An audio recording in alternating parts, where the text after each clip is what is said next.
새벽 5시 반, 아직 어둠이 채 거치지 않은 시간에 부엌에서 무언가 바쁘게 움직이는 소리가 들렸다. 강철수는 잠결에 들리는 소리에 눈을 떴습니다.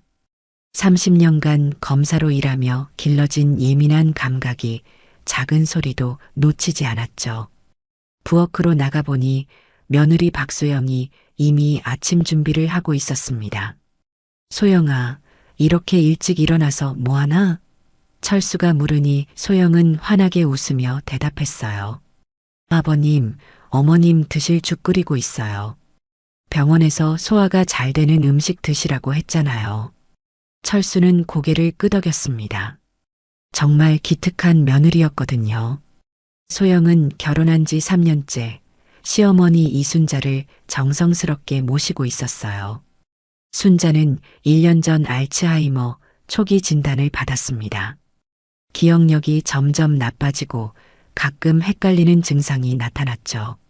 하지만 소영은 한 번도 짜증을 내거나 불평하는 모습을 보이지 않았어요. 어머님, 오늘 병원 가는 날이에요. 약도 떨어져 가니까 처방받아 와야죠. 소영의 목소리는 언제나 다정했습니다. 순자는 멍하니 며느리를 바라보다가 고개를 끄덕였어요. 그래, 소영아. 고맙다. 동네 사람들은 모두 소영을 칭찬했습니다. 옆집 김영희 할머니는 철수를 만날 때마다 말했어요. 철수야, 정말 복받았네. 요즘 같은 며느리가 어디 있겠어? 아들 키우길 잘했구나. 철수도 처음엔 그렇게 생각했죠. 아들 민호가 좋은 여자를 만났다고 생각했어요. 소영은 대학에서 사회복지학을 전공했고 결혼 전까지 요양원에서 일했습니다.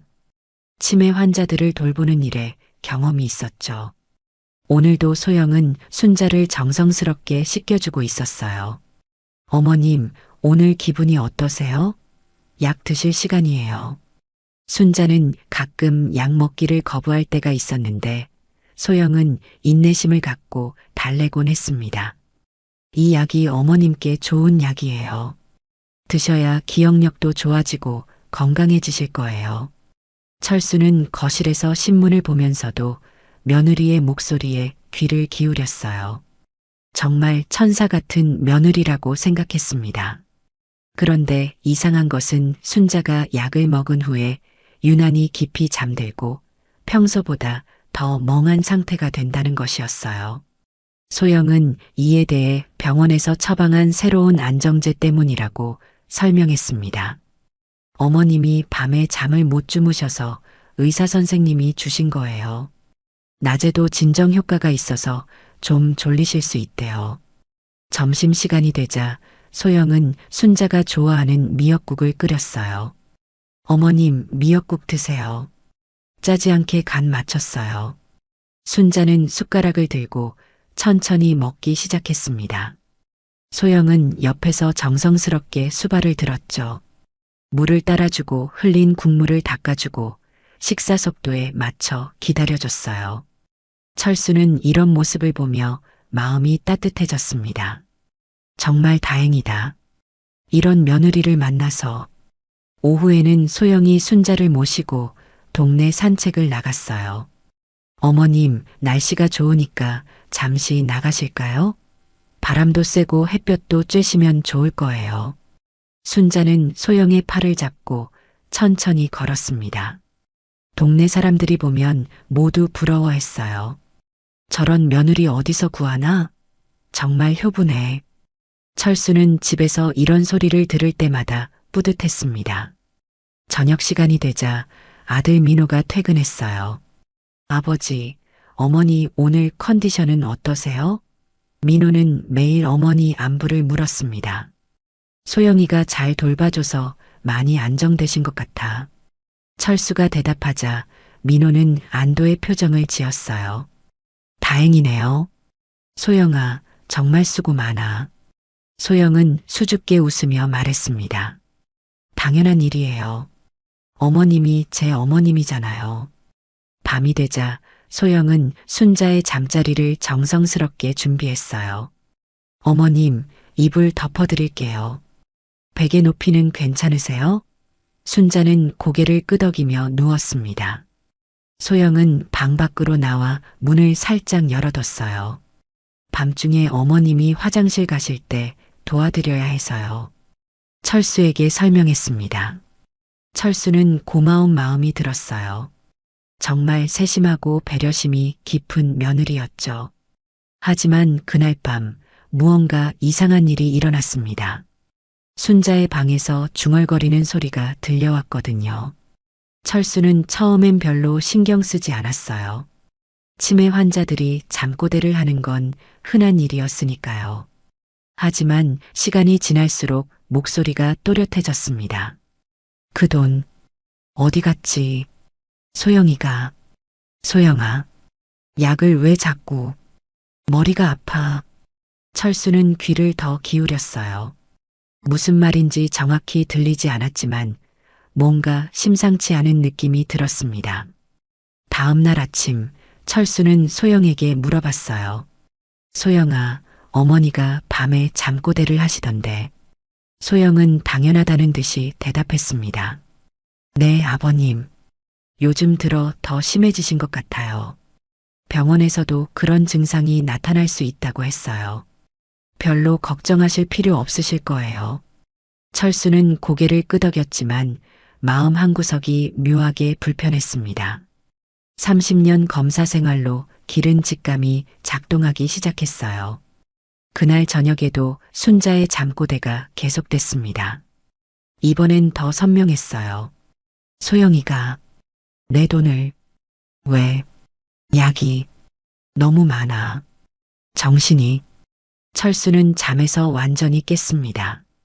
방 밖으로 나가 순자의 방문 앞에 서서 귀를 기울였어요. 500만 원. 어디 갔지? 소영아, 왜 나를? 철수의 심장이 빨라지기 시작했습니다. 단순한 헛소리가 아닐지도 모른다는 생각이 들었거든요. 다음 날 오전, 철수는 평소보다 일찍 일어나 순자의 상태를 살펴봤습니다. 어머니, 밤에 잘 주무셨어요? 순자는 멍하니 철수를 바라보더니 대답했어요. 응, 잘 잤어. 그런데 꿈을 이상하게 꿨네.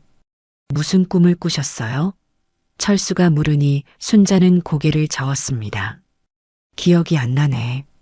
나이 드니까 꿈도 이상하게 꾸고. 철수는 순자의 표정을 자세히 관찰했어요. 뭔가 불안해 보이는 것 같았습니다. 소영이 부엌에서 아침을 준비하고 있었어요. 철수는 소영에게 다가가 물어봤습니다. 소영아, 어머니가 요즘 밤에 자꾸 돈 얘기를 하시던데. 혹시 무슨 일 있었나? 소영은 잠시 손을 멈추더니 웃으며 대답했어요. 아, 그거요? 어머님이 가끔 옛날 얘기하세요. 젊었을 때 장사하시던 때 생각하시는 것 같아요. 치매 환자분들이 그런 증상 많이 보이시거든요. 철수는 고개를 끄덕였지만 마음 한구석의 의심은 사라지지 않았습니다. 정말 그럴까? 뭔가 더 구체적인 것 같았는데 500만 원이라는 금액까지 나왔잖아. 하지만 겉으로는 아무렇지 않은 척했어요. 그래, 그럴 수도 있겠네.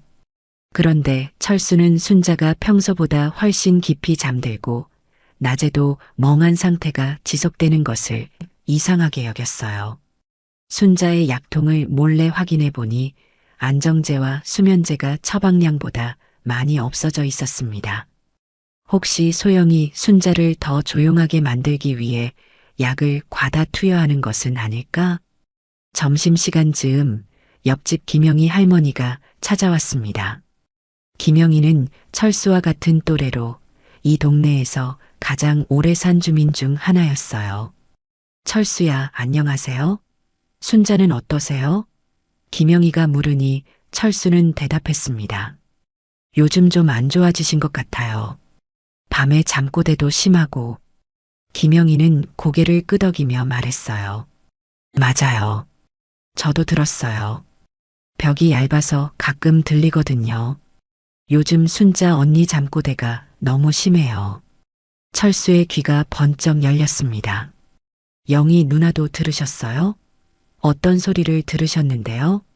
김영희는 주변을 둘러보더니 목소리를 낮췄어요. 돈 얘기를 자꾸 하시더라고요. 누가 가져갔다, 어디 갔다, 그런 소리를. 그리고 약 얘기도 나오던데요. 약이 많다, 머리가 아프다, 그런 소리도 들렸어요. 처음엔 저도 그냥 헛소리려니 했는데 너무 구체적이어서 좀 이상했어요. 철수의 심장이 빨라지기 시작했습니다. 역시 자신만 들은 게 아니었어요.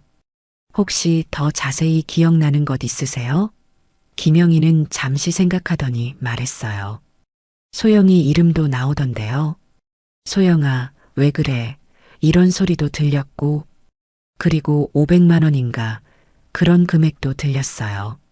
철수는 온몸에 소름이 돋았습니다. 자신이 들은 것과 정확히 일치했거든요. 영희 누나, 이 얘기 다른 사람한테는 하지 마세요. 일단 제가 좀 더 알아보고. 김영희도 고개를 끄덕이며 동의했어요. 그럼요. 괜히 소문나면 안 되니까. 하지만 철수야, 조심해요. 요즘 치매 환자들 상대로 하는 나쁜 일들이 많다잖아요. 김영희가 돌아간 후 철수는 혼자 생각에 잠겼습니다. 30년간 검사로 일하면서 수많은 사건을 다뤘어요. 그 경험으로 볼 때 이건 단순한 헛소리가 아닐 가능성이 높았습니다. 치매 환자의 잠꼬대라고 해서 모두 의미 없는 건 아니거든요. 때로는 무의식 속에 있던 기억이 나오는 경우도 있었어요. 오후에 소영이 순자를 데리고 병원에 갔습니다. 어머님, 오늘 진료 받으시고 약도 처방받아야 해요. 순자는 순순히 따라 나섰어요. 철수는 이 기회에 순자의 방을 자세히 살펴보기로 했습니다. 뭔가 단서가 있을지도 모르니까요. 순자의 방은 깔끔하게 정리되어 있었어요. 소영이 매일 청소를 하니까 먼지 하나 없이 깨끗했습니다. 철수는 서랍장을 열어봤어요. 옷가지와 개인용품들이 정리되어 있었습니다. 그런데 뭔가 이상했어요. 순자가 늘 소중히 간직하던 도장통이 보이지 않았거든요. 어디 있을까? 평소 같으면 이 서랍 맨 위에 있을 텐데. 철수는 다른 서랍들도 뒤져봤지만 도장통은 어디에도 없었습니다. 그리고 순자의 약통을 자세히 살펴보니 더욱 이상한 점을 발견했어요. 처방전에 적힌 복용법과 실제 줄어든 약의 양이 맞지 않았습니다. 안정제와 수면제가 처방량의 2배 가까이 빠르게 소진되고 있었어요. 저녁에 소영과 순자가 돌아왔어요. 병원에서는 어떻다고 하시던가요? 철수가 물으니 소영이 대답했습니다. 선생님이 약 효과가 좋다고 하세요. 계속 드시면 진행 속도를 늦출 수 있대요. 다행이네요. 그런데 소영아, 어머니 도장이 어디 있는지 아나? 소영은 잠시 당황하는 표정을 지었어요. 도장이요? 아, 안전하게 보관하려고 제가 따로 둬뒀어요. 어머님이 가끔 물건을 잃어버리시잖아요. 어디에 뒀는데요? 철수가 추궁하니 소영은 대답했습니다. 제 방 서랍에 넣어뒀어요. 필요하시면 언제든 가져다 드릴게요. 철수는 더 이상 묻지 않았어요. 하지만 의심은 더욱 깊어졌습니다. 왜 굳이 며느리가 시어머니 도장을 보관하고 있을까? 그날 밤도 순자의 잠꼬대가 계속됐습니다. 이번엔 더욱 또렷했어요. 소영아, 왜 내 도장을 가져갔니? 싫다고 했는데 왜 자꾸 약을 너무 많이 정신이 없어. 철수는 잠에서 완전히 깨어 순자의 방 앞에 섰습니다. 방 안에서 순자가 뒤척이는 소리가 들렸어요. 그 돈 어디로 갔을까? 500만 원이나. 내가 모르는 사이에 머리가 아파. 철수의 온몸에 전율이 흘렸습니다. 이건 분명 단순한 잠꼬대가 아니었어요. 순자의 무의식이 뭔가 중요한 걸 말하고 있었습니다. 다음 날 새벽 철수는 잠을 이룰 수 없었어요. 머릿속이 복잡했습니다. 정말 소영이 뭔가 잘못된 일을 하고 있는 걸까? 아니면 자신이 과민 반응하는 걸까? 하지만 30년 검사 본능은 거짓말을 하지 않았어요. 뭔가 수상한 냄새가 났습니다. 아침이 되자 철수는 결심했어요. 직접 확인해 보기로 한 거죠. 순자의 금융 상황을 점검해 볼 필요가 있었습니다. 혹시 정말 돈에 문제가 있는 건 아닐까? 그리고 약물 과다 투여 의혹도 확인해 봐야 했어요. 소영에게 들키지 않게 조심스럽게 조사해 봐야겠다고 생각했어요. 그날 오전 소영이 순자를 데리고 시장에 장 보러 나간 사이 철수는 순자의 개인 서류를 찾아봤습니다. 통장이나 중요한 문서들이 어디 있는지 확인해야 했어요. 평소 순자는 중요한 것들을 안방 서랍 깊숙한 곳에 보관했는데 지금은 모두 소영이 관리하고 있다고 했거든요. 철수는 소영의 방으로 들어갔습니다. 정리가 잘 되어 있는 방이었어요. 화장대 서랍을 열어보니 순자의 통장들이 가지런히 정리되어 있었습니다. 예금 통장, 적금 통장, 그리고 연금 통장까지 모두 소영이 보관하고 있었어요. 옆에는 정말로 순자의 도장도 있었습니다. 철수는 통장들을 자세히 살펴봤어요. 겉으로 보기엔 별다른 이상이 없어 보였습니다. 하지만 은행에 가서 정확한 거래 내역을 확인해 봐야 확실할 것 같았어요. 철수는 통장들을 다시 제자리에 놓고 방을 나왔습니다. 그런데 더 중요한 발견이 있었어요. 소영의 방 한쪽에 작은 약통이 숨겨져 있었습니다. 안에는 순자가 복용하는 것과 같은 안정제와 수면제가 들어 있었어요. 하지만 이 약들은 순자에게 처방된 것보다 훨씬 강한 성분의 약물들이었습니다. 철수는 소름이 돋았어요. 설마 소영이 순자를 더 조용하게 만들기 위해 불법으로 구한 강한 약물을 투여하고 있는 건 아닐까? 점심시간쯤 소영과 순자가 돌아왔어요. 시장에서 뭐 좀 사오셨나요? 철수가 물으니 소영이 대답했습니다. 어머님이 좋아하시는 과일이랑 야채 좀 사왔어요. 요즘 입맛이 없으시다고 하셔서 새콤한 것들로 골라봤어요. 순자는 소영 옆에 앉아 멍하니 앞을 바라보고 있었어요. 평소보다 훨씬 더 정신이 없어 보였습니다. 오늘 좀 피곤해 보이시네요. 철수가 말하니 소영이 대답했습니다. 시장 구경하시느라 좀 지치신 것 같아요. 잠시 낮잠 주무시게 해드릴게요. 소영이 순자를 방으로 모셔가자 철수는 혼자 남았습니다. 이제 은행에 가볼 때가 된 것 같았어요. 오후 2시쯤 철수는 순자가 주로 이용하던 은행을 찾아갔습니다. 그런데 놀랍게도 그곳에서 예전 후배를 만났어요. 이 과장이라고 불리는 이진호였습니다.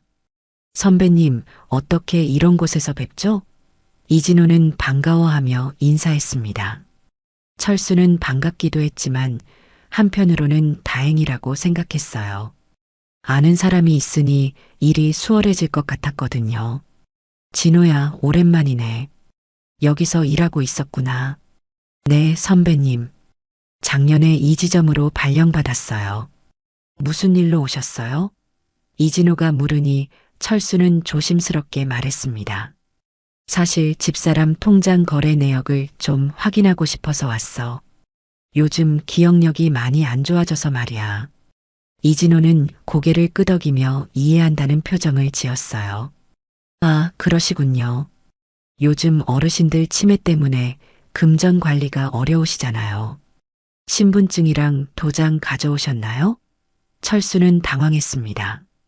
도장은 며느리가 보관하고 있어서 가져오지 못했거든요. 아, 도장을 못 가져왔네. 어떻게 하면 좋을까? 이진호는 잠시 생각하더니 말했습니다. 선배님이시니까 특별히 도와드릴게요. 본인 확인만 되면 거래 내역 정도는 확인할 수 있어요.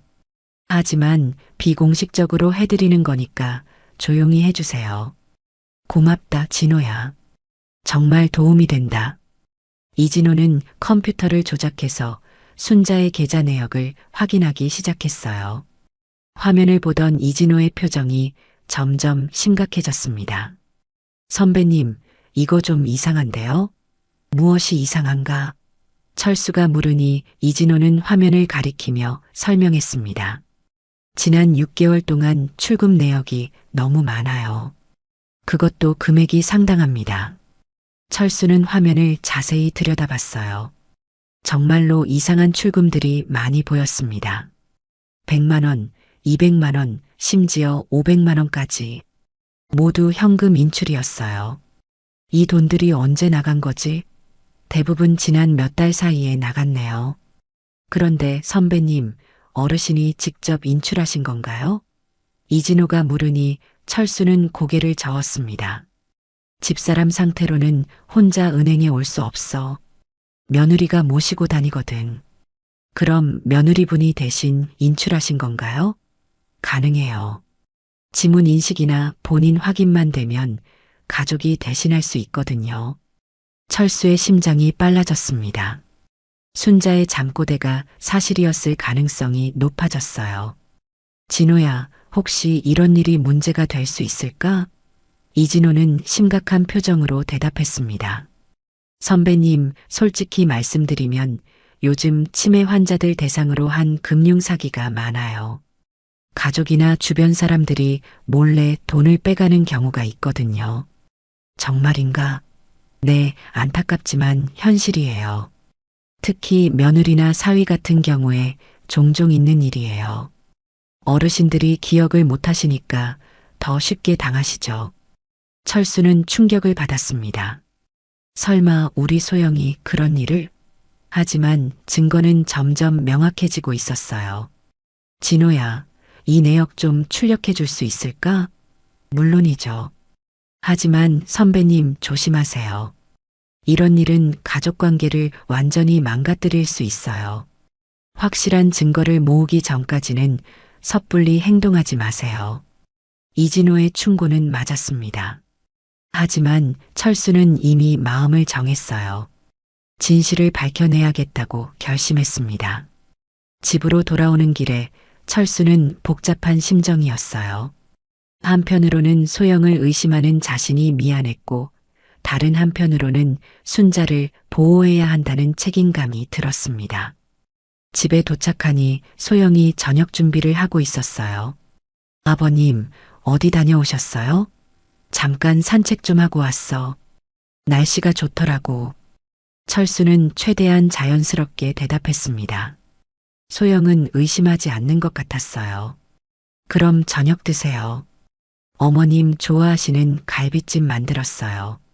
소영의 목소리는 여전히 다정했습니다. 하지만 이제 철수에게는 그 목소리가 예전만큼 따뜻하게 들리지 않았어요. 저녁 식사 시간, 가족들이 모여 앉았습니다. 민호도 퇴근해서 함께 식사했어요. 어머니, 오늘 컨디션은 어떠세요? 민호가 물으니 순자는 어렴풋이 대답했습니다. 응, 괜찮아. 그런데 뭔가 이상해. 무엇이 이상하다는 거예요? 소영이 물었습니다. 순자는 잠시 생각하더니 말했어요. 내 돈이 자꾸 줄어드는 것 같아. 예전보다 적어진 것 같은데. 그리고 약을 먹으면 머리가 너무 아파. 소영은 당황하지 않고 차분하게 대답했습니다. 어머님, 병원비랑 약값 때문에 나간 거예요. 기억 안 나시는 게 당연해요. 그리고 약은 처방대로 드리고 있어요. 민호도 거들었어요. 어머니, 걱정하지 마세요. 소영이가 잘 관리하고 있으니까. 하지만 철수는 순자의 말에 더 주목했습니다. 치매 환자라고 해서 모든 말이 의미 없는 건 아니었거든요. 때로는 진실을 말하는 경우도 있었어요. 그날 밤 철수는 잠들기 전에 결심했습니다. 더 구체적인 증거를 찾아야겠다고. 단순히 의심만으로는 부족했어요. 확실한 증거가 있어야 가족들을 설득할 수 있을 것 같았습니다. 다음 날 아침 철수는 아들 민호와 단둘이 이야기할 기회를 만들었습니다. 민호야, 잠깐 나와서 아버지와 얘기 좀 하자. 민호는 출근 준비를 하다가 아버지를 따라 나왔어요. 무슨 일이세요, 아버지? 철수는 조심스럽게 말을 꺼냈습니다. 어머니 통장에서 돈이 많이 나간 것 같아. 혹시 소영이한테 들은 것 있나? 민호는 당황한 표정을 지었어요. 갑자기 그게 무슨 말씀이세요? 어머니 병원비 약값 나가는 거 말고 다른 큰 돈 말이야. 몇백만 원씩? 민호는 고개를 저었습니다. 그런 얘기는 못 들었는데요. 아버지가 왜 갑자기 그런 걱정을 하세요? 철수는 은행에서 확인한 내용을 설명했어요. 하지만 민호의 반응은 예상과 달랐습니다. 아버지, 설마 소영이를 의심하시는 건 아니죠? 소영이가 얼마나 어머니를 잘 돌보는데요. 그런 의심을 하시면 안 되죠. 민호의 목소리에는 불쾌함이 섞여 있었어요. 철수는 답답했습니다. 아니야, 민호야. 나도 소영이를 믿고 싶어. 하지만 어머니 잠꼬대도 그렇고 은행 내역도 이상하고. 아버지, 어머니는 치매 환자세요. 잠꼬대를 진짜로 받아들이시면 어떻게 해요? 그리고 병원비가 얼마나 많이 드는데요. 당연히 돈이 나갈 수밖에 없잖아요. 민호는 화를 내며 말했습니다. 철수는 아들의 반응에 실망했어요. 하지만 이해할 수도 있었습니다. 자신의 아내를 의심받는 기분이 좋을 리 없었거든요. 알겠다. 아버지가 너무 예민했나 보다. 철수는 일단 물러섰습니다.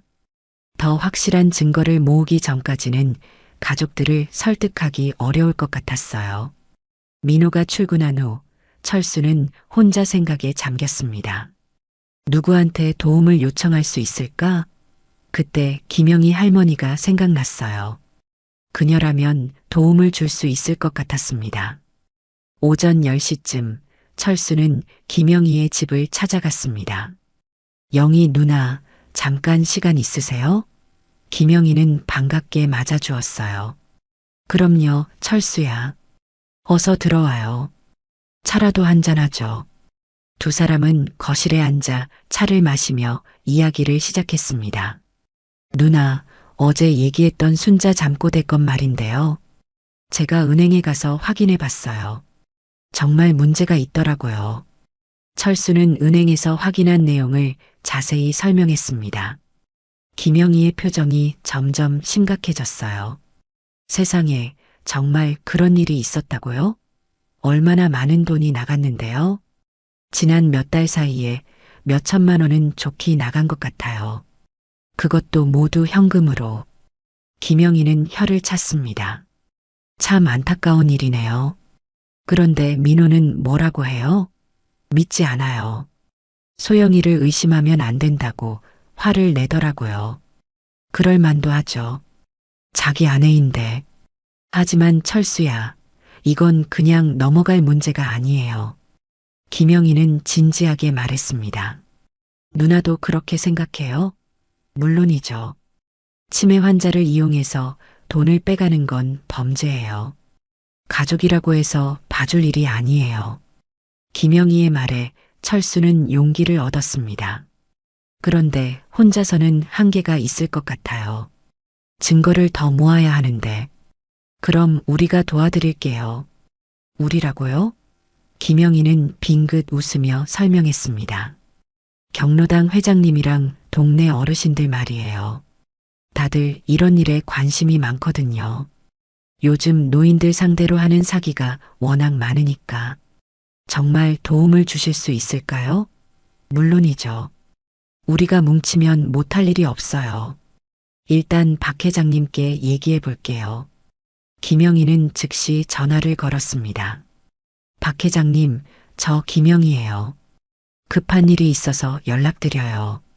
잠시 후 박 회장이라고 불리는 박노인이 김영희의 집에 도착했습니다. 박노인은 올해 70살로 이 동네에서 가장 존경받는 어르신 중 한 명이었어요. 철수와는 경로당에서 바둑을 두는 사이였습니다. 철수야, 무슨 일인가? 영희가 급하다고 하던데. 철수는 처음부터 상황을 자세히 설명했어요. 박노인은 심각하게 들었습니다. 이런 정말 심각한 문제네. 요즘 이런 일이 너무 많아. 며느리가 시어머니 돈을 훔치는 일 말이야. 회장님도 이런 경우를 아세요? 물론이지. 우리 동네만 해도 몇 건 있었어.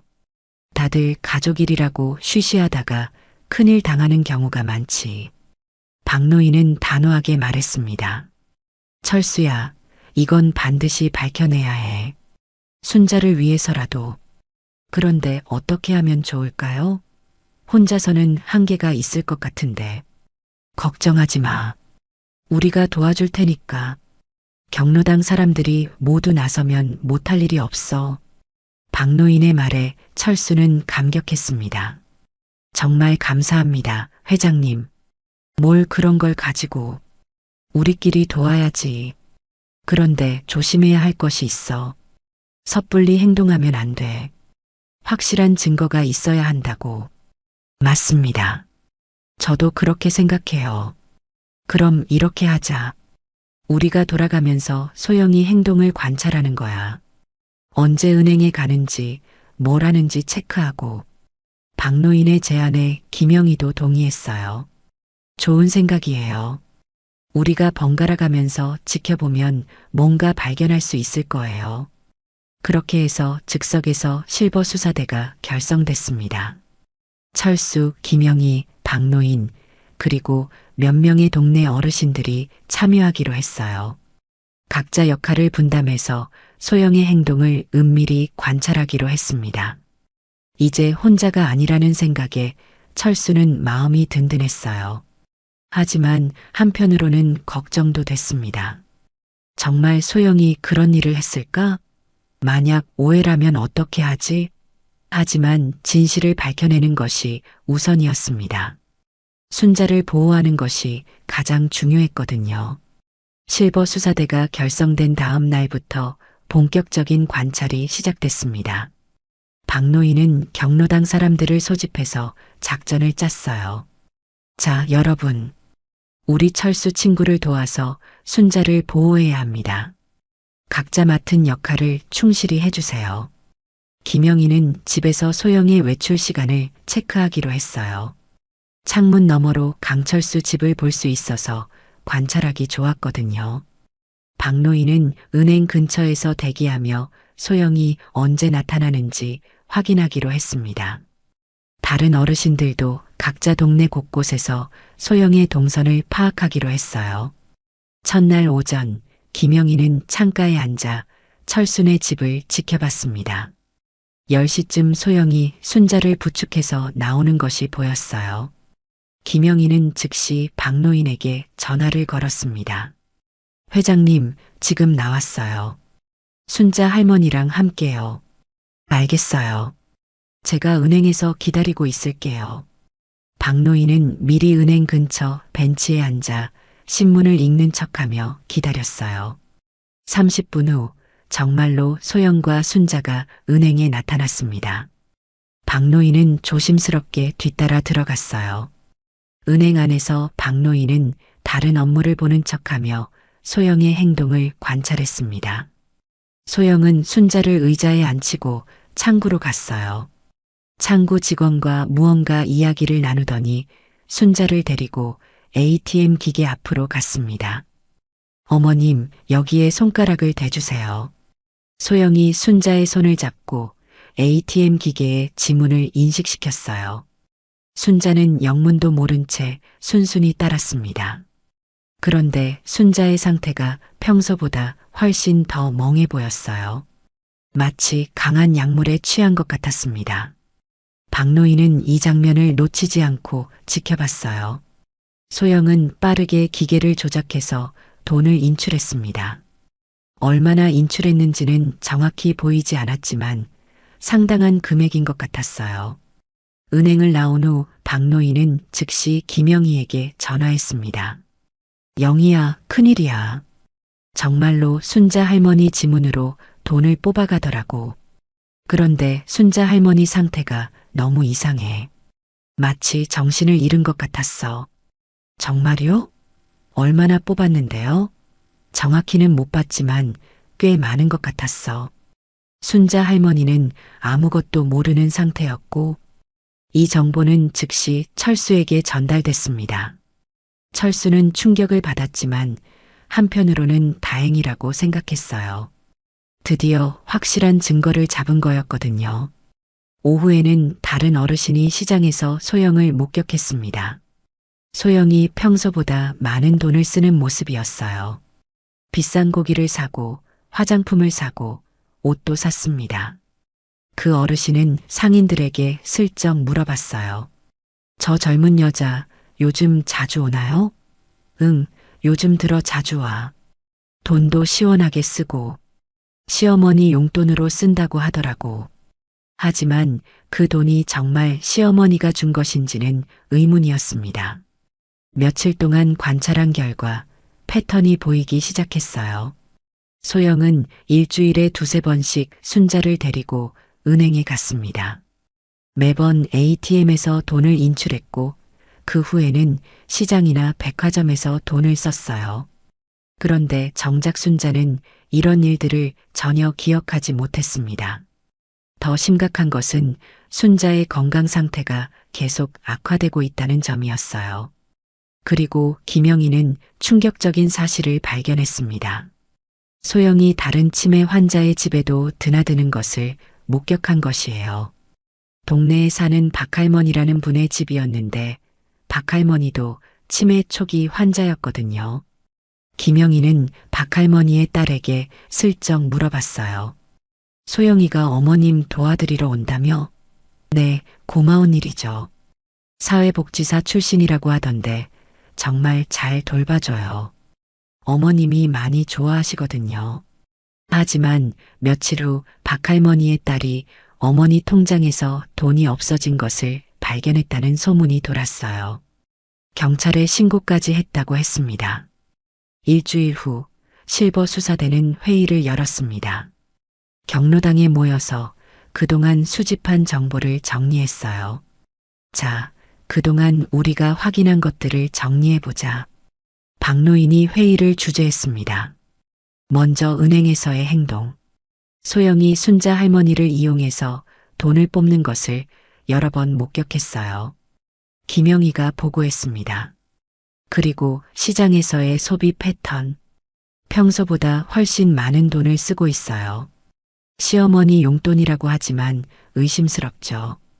다른 어르신도 의견을 보탰어요. 또 중요한 건 순자 할머니가 이런 일들을 전혀 기억하지 못한다는 점이에요. 완전히 이용당하고 있는 거죠. 그리고 약물 과다 투여 의혹도 있고요. 박노인의 분석이었습니다. 그런데 더 심각한 건 박할머니 사건이에요. 소영이가 다른 치매 환자들에게도 같은 수법을 쓰고 있는 것 같아요. 김영희가 새로운 정보를 제공했습니다. 철수는 어르신들의 도움에 감사했지만 한편으로는 마음이 무거웠어요. 이제 확실해졌잖아요. 소영이 정말로 어머니를 이용해서 돈을 빼가고 있다는 것이. 그런데 이제 어떻게 해야 할까요? 철수가 물으니 박노인이 대답했습니다. 더 확실한 증거가 필요해. CCTV 영상이라든지 구체적인 금액이라든지. 그래야 누구도 부인할 수 없을 거야. 맞습니다. 지금까지의 증거로는 부족할 수 있어요. 김영희도 동의했습니다. 그럼 어떻게 하면 좋을까요? 철수가 묻자 박노인이 제안했습니다. 은행 CCTV를 확인해 보자. 철수가 예전에 검사였으니까 방법이 있을 거야. 그리고 순자 할머니 잠꼬대도 녹음해 두는 게 좋겠어. 좋은 생각이에요. 잠꼬대도 중요한 증거가 될 수 있죠. 다른 어르신이 거들었습니다. 그리고 약물 검사도 필요할 것 같아요. 순자 할머니 혈액 검사를 해보면 불법 약물 투여 여부를 알 수 있을 거예요. 그렇게 해서 다음 단계 계획이 세워졌어요. 철수는 은행 CCTV를 확인하고 순자의 잠꼬대를 녹음하기로 했습니다. 다른 어르신들은 계속해서 소영의 행동을 관찰하기로 했어요. 회의가 끝난 후 철수는 어르신들께 깊이 감사했습니다. 정말 고맙습니다, 여러분. 혼자였다면 이렇게 할 수 없었을 거예요. 뭘 그런 걸 가지고. 우리끼리 도와야지. 박노인이 대답했어요. 그런데 철수야, 조심해. 가족 일이니까 감정적으로 대하지 말고 냉정하게 접근해야 해. 알겠습니다. 감정에 휩쓸리지 않고 사실에 근거해서 행동하겠습니다. 철수는 다짐했습니다. 집으로 돌아가는 길에 철수는 복잡한 심정이었어요. 한편으로는 진실에 가까워지고 있다는 안도감이 있었고, 다른 한편으로는 가족이 파괴될 수도 있다는 두려움이 있었습니다. 하지만 이제 돌이킬 수 없었어요. 진실을 끝까지 밝혀내야겠다고 결심했습니다. 그날 밤부터 철수는 본격적으로 순자의 잠꼬대를 녹음하기 시작했습니다. 예전에 검사 시절 사용하던 소형 녹음기를 꺼내왔어요. 이 작은 기계가 결정적인 증거를 만들어줄 수도 있었거든요. 순자의 방문 앞에 조심스럽게 녹음기를 설치했습니다. 소영이나 민호에게 들키면 안 되니까 최대한 조심했어요. 첫 번째 밤, 녹음기는 순자의 잠꼬대를 선명하게 잡아냈습니다. 소영아, 왜 내 도장을 가져갔니? 싫다고 했는데 왜 자꾸? 내 돈이 어디로 갔을까? 500만 원이나 어디로? 약이 너무 많아. 머리가 아파. 정신이 없어. 철수는 녹음된 내용을 들으며 소름이 돋았습니다. 이건 분명히 헛소리가 아니었어요. 순자의 무의식이 진실을 말하고 있었습니다. 둘째 날 밤에도 녹음을 계속했어요. 소영이가 내 통장을 가져갔어. 나는 싫다고 했는데 왜 내 말을 안 들어?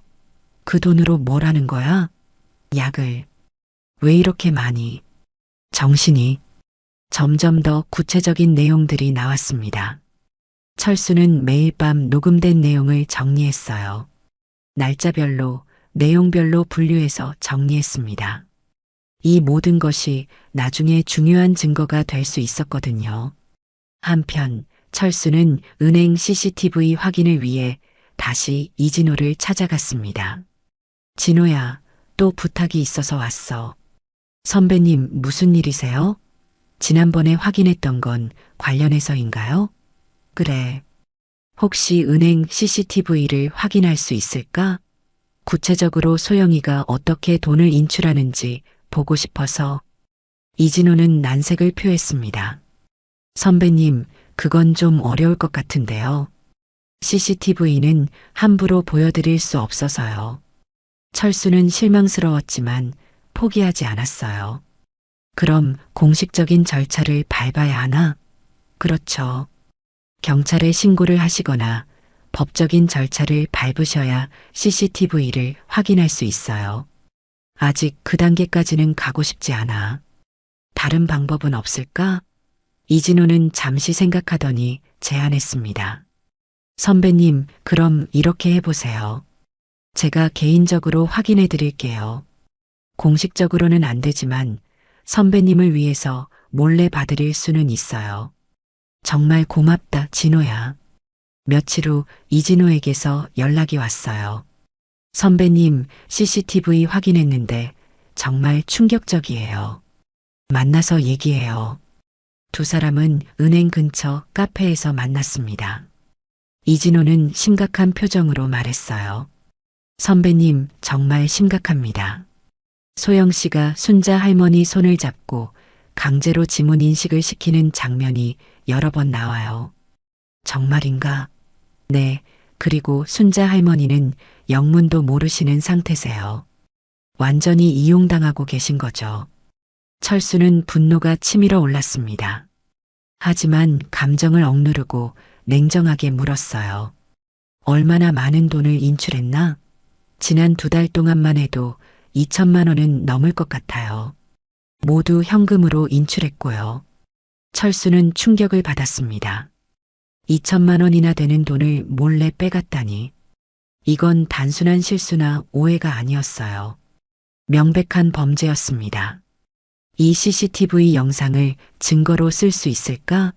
공식적인 절차를 밟으시면 가능해요. 하지만 선배님, 이건 정말 심각한 문제예요. 가족관계가 완전히 파괴될 수 있어요. 이진호의 걱정은 이해할 만했습니다. 하지만 철수는 이미 마음을 정했어요. 진실을 밝혀내야겠다고. 고맙다, 진호야. 정말 도움이 많이 됐어. 그 시각 김영희는 또 다른 중요한 정보를 발견했습니다. 소영이 시장에서 만난 친구와 나눈 대화를 우연히 들었거든요. 소영아, 요즘 돈 생긴 모양이네. 예쁜 가방도 사고. 아, 이거요? 시어머니가 용돈 주셔서 샀어요. 시어머니가 치매라서 기억도 못 하시거든요. 김영희는 이 대화를 듣고 경악했습니다. 소영이 치매인 시어머니를 이용하고 있다는 걸 당당하게 얘기하고 있었거든요. 김영희는 즉시 철수에게 전화했어요. 철수야, 큰일이야. 소영이가 친구한테 하는 말을 들었는데 정말 뻔뻔해. 무슨 얘기를 들으셨는데요? 시어머니 돈 쓰는 걸 당연하게 생각하고 있어. 치매라서 기억 못한다고 하면서 말이야. 철수는 더 이상 참을 수 없었습니다.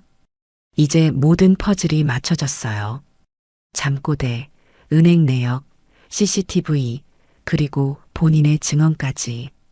확실한 증거가 충분했습니다. 그날 저녁 철수는 순자의 담당 의사인 김 원장을 찾아갔습니다. 김 원장은 철수의 대학 동기였어요. 철수야, 오랜만이네. 무슨 일로 왔나? 원장님, 순자 상태에 대해서 전문의 소견을 좀 들어야 할 일이 있어서 왔어.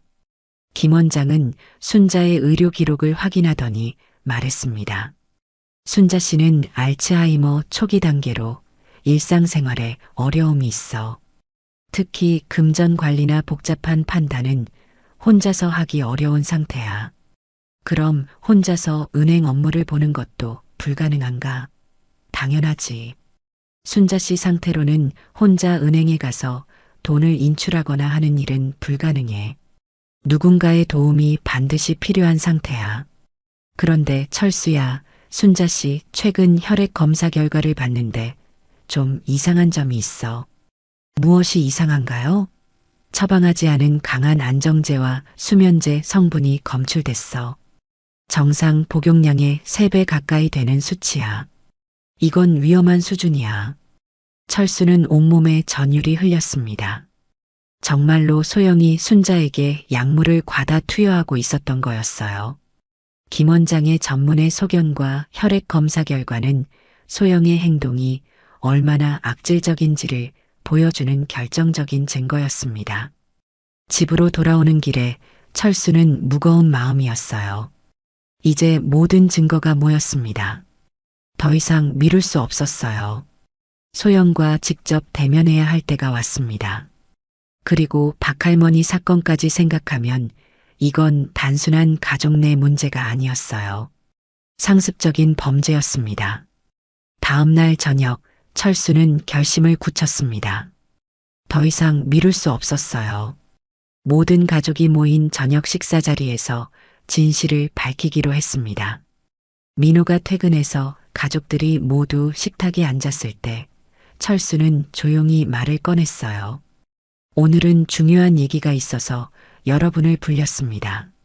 무슨 얘기세요, 아버지? 민호가 물었습니다. 소영은 뭔가 불안한 표정을 지었어요. 어머니 통장에서 돈이 많이 빠져나간 일에 대해서 얘기하려고 해. 철수의 목소리는 차분했지만 단호했습니다. 아버지, 또 그 얘기세요? 병원비 나간 거라고 했잖아요. 민호가 짜증을 냈지만 철수는 계속했어요. 민호야, 이번엔 확실한 증거가 있어. 소영아, 내가 어머니를 이용해서 돈을 빼간 걸 다 알고 있어. 소영의 얼굴이 하얗게 질렸습니다. 아, 아니에요. 무슨 말씀이세요? 은행 CCTV에 다 나와 있어. 내가 어머니 손을 잡고 강제로 지문 인식을 시키는 장면 말이야. 철수는 냉정하게 말했습니다. 소영은 더 이상 부인할 수 없었어요. 온몸이 떨리기 시작했습니다. 그리고 어머니 잠꼬대도 모두 녹음해뒀어. 내 이름을 부르면서 도장을 왜 가져갔냐고, 돈이 어디 갔냐고 물어보시더라고. 순자는 영문도 모른 채 가족들을 바라봤습니다. 뭔 얘기를 하는 거야? 왜 다들 심각해? 철수는 더 큰 폭탄을 터뜨렸습니다. 그리고 어머니께 불법 약물을 과다 투여한 것도 알고 있어. 혈액 검사 결과에 다 나와 있어. 정상 복용량의 3배나 되는 강한 안정제와 수면제를 투여했더라고. 소영은 완전히 무너졌습니다. 눈물을 흘리기 시작했어요. 아버님, 저는 정말 이제 변명하지 마. 지난 몇 달 동안 얼마나 많은 돈을 빼갔는지 다 알고 있어. 2천만 원이 넘는다며? 그리고 박할머니한테도 같은 짓을 했지? 민호는 충격을 받아 말을 하지 못했습니다. 설마 정말로 소영이 그런 일을 했을 줄은 몰랐거든요. 소영아, 정말 그런 일을 한 거야? 민호가 떨리는 목소리로 물었습니다. 소영은 고개를 푹 숙이고 흐느꼈어요. 죄송해요. 정말 죄송해요. 하지만 제가 그럴 수밖에 없었어요. 무슨 소리야? 어떻게 그럴 수밖에 없다는 거야? 철수가 화를 내자 소영이 울음을 그치고 말했습니다. 저희 아버지도 치매세요. 요양원비가 한 달에 300만 원씩 들어가는데 저희가 감당할 수가 없었어요. 철수와 민호는 놀랐습니다. 소영의 아버지가 치매라는 얘기는 처음 들었거든요. 왜 그런 중요한 얘기를 하지 않았어? 민호가 물으니 소영이 대답했습니다. 말씀드리면 부담 드릴까 봐요. 시아버님께서 어머님 돌보시느라 힘드신데 저희 집 사정까지 말씀드릴 수가 없었어요. 철수는 복잡한 심정이었습니다. 소영의 사정을 이해할 수는 있었지만 그렇다고 해서 용서할 수는 없었어요. 그래도 어머니를 속이고 돈을 훔치고 약물까지 과다 투여할 이유는 안 돼. 다른 방법이 있었잖아. 어떤 방법이 있었겠어요? 저는 일자리도 없고 남편 월급으로는 두 집 어르신을 모실 수가 없어요. 그래서 어머니를 약물로 조용하게 만들고 돈을 빼간 거야? 그리고 박할머니까지? 소영은 더 큰 소리로 울었습니다. 정말 죄송해요. 하지만 저도 어쩔 수 없었어요. 어머님은 어차피 기억도 못 하시잖아요. 그 말을 들은 철수는 화가 치밀어 올랐어요. 기억 못 한다고 해서 남의 돈을 가져가도 된다는 거야? 약물로 정신을 잃게 만들어도 된다는 거야? 그건 도둑질이야, 도둑질. 아니야, 그것보다 더 나쁜 거야. 노인학대야. 아버지, 진정하세요. 민호가 말렸지만 철수의 분노는 가라앉지 않았습니다. 민호야, 이게 진정할 일이야? 내 아내가 치매 환자를 약물로 무력화시키고 돈을 훔쳤는데 그것도 한 명이 아니라 여러 명을. 민호는 아무 말도 할 수 없었어요. 아내의 잘못을 변호할 수도 아버지를 반박할 수도 없었거든요. 소영은 계속 울면서 말했습니다. 정말 미안해요. 갚을게요. 제가 이래서라도 다 갚을게요. 갚는다고 되는 문제가 아니야. 넌 어머니를 배신했어. 가족을 배신한 거라고. 그리고 다른 치매 환자들까지 속였어. 이건 단순한 횡령이 아니야. 상습적인 노인학대야.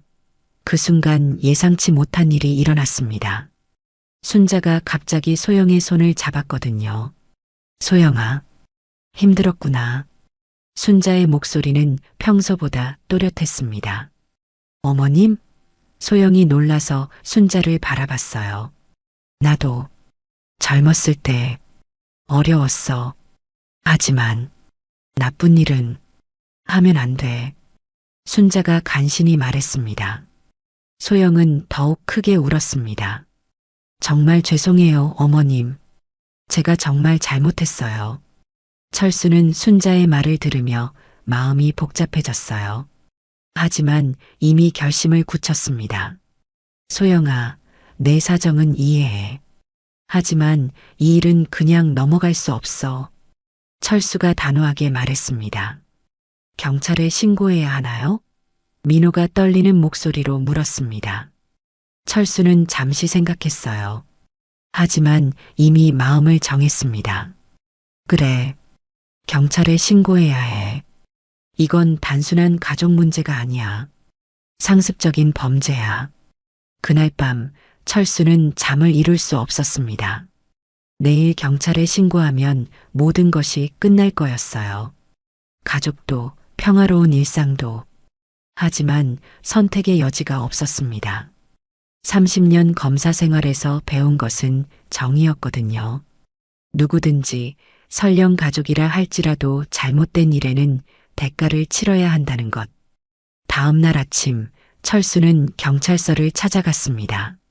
신고를 접수받은 경찰관은 철수의 설명을 듣고 심각한 표정을 지었어요.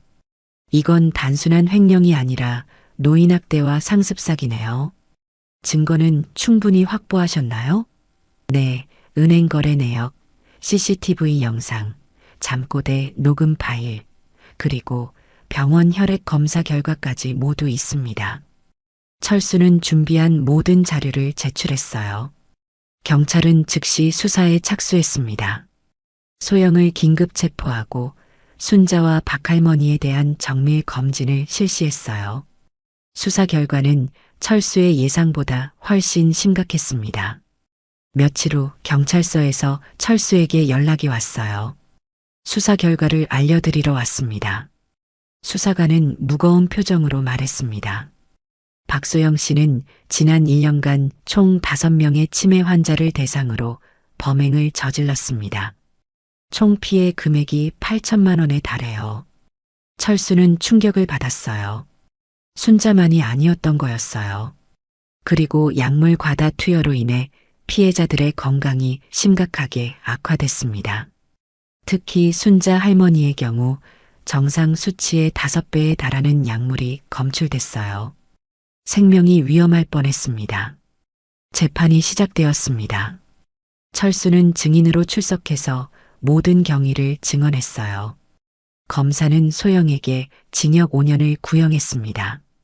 특히 치매 환자라는 취약계층을 대상으로 한 상습적 범행이라는 점에서 죄질이 매우 나쁘다고 지적했어요.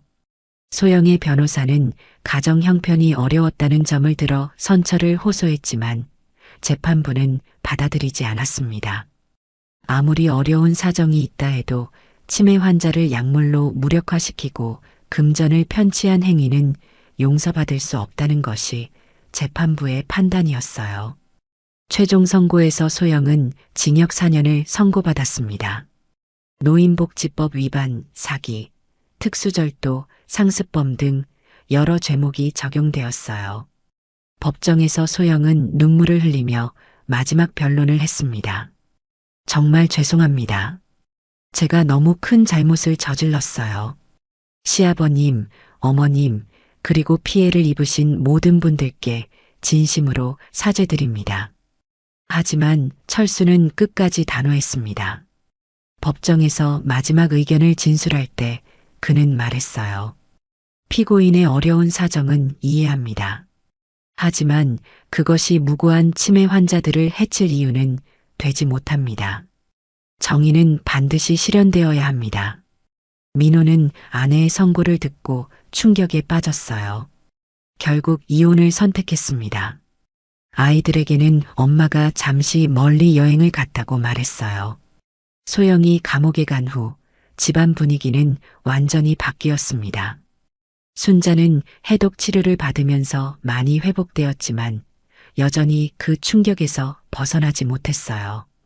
가끔 소영이를 찾기도 했습니다. 소영이는 어디 갔을까? 왜 안 와?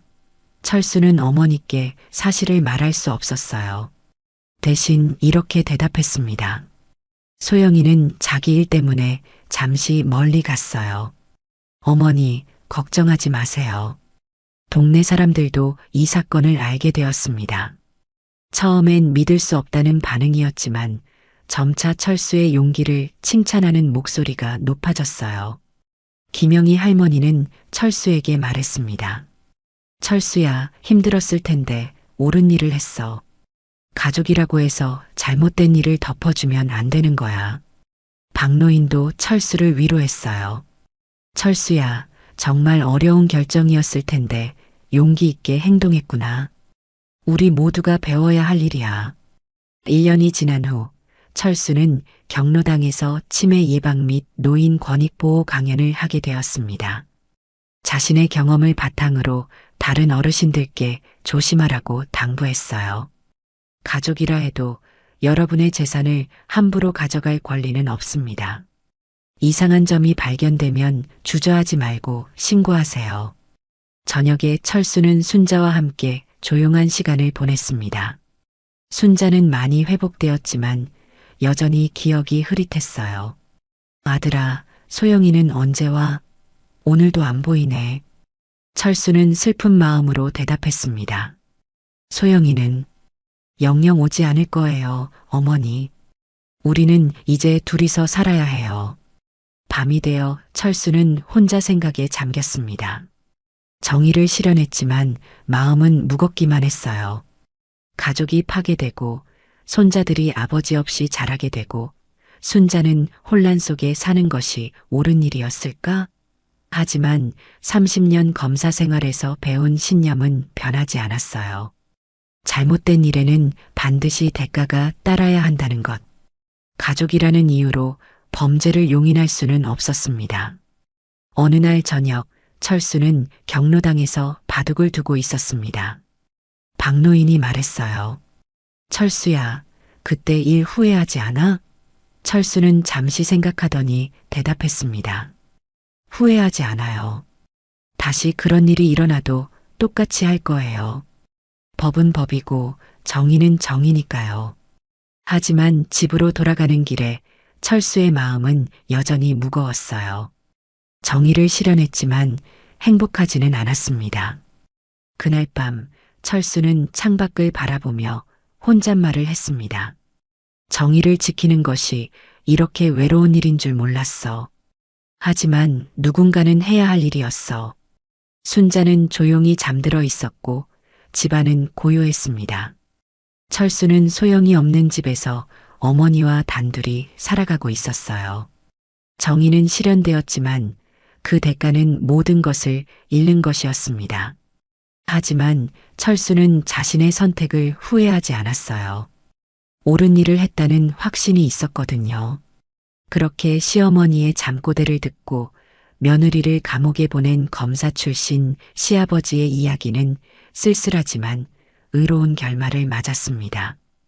오늘 이야기가 좋으셨다면 구독과 댓글, 알람 설정 잊지 마시고 소중한 댓글 하나가 정말 큰 힘이 됩니다. 시청해 주셔서 진심으로 감사드립니다.